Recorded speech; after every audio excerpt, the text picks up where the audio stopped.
Most of the drills that we teach, riders tend to do already. Knee to knee, we've never done before. It was discovered by Keith Code as a method of keeping us more stable when we move from one side of the bike to the other. Most of us tend to lift out of the seat when we do this. Knee to knee allows the rider to move from one side of the bike to the other in a chicane or an S without actually destabilising the bike. I'll go through the mistakes. If you want to move around on the bike, if you're right up against the fuel tank, the moment you start to move, look what happens to my outside leg. It starts to come away from the fuel tank. So the first thing you need to do is give yourself some space. So you need to move back from the tank. Right?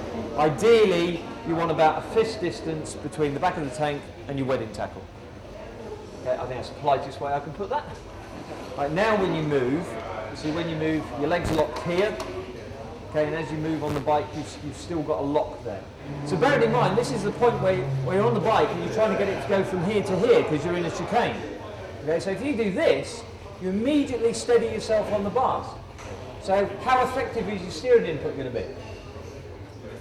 No, because you're going to steady yourself here. So one arm's going to act against the other arm.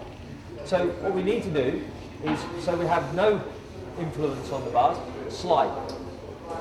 Slide across the seat. Happy with that? All right. This is still wrong. See if you can see why. Lose contact with the tank, don't I?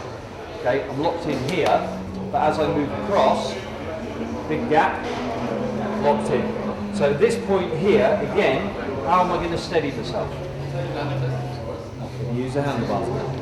So, knee to knee, how was that? Really hard. Awkward? Really awkward. Yeah. I felt like I was being programmed to do it. It just didn't feel natural at all. Your style before, with knees out, Yeah.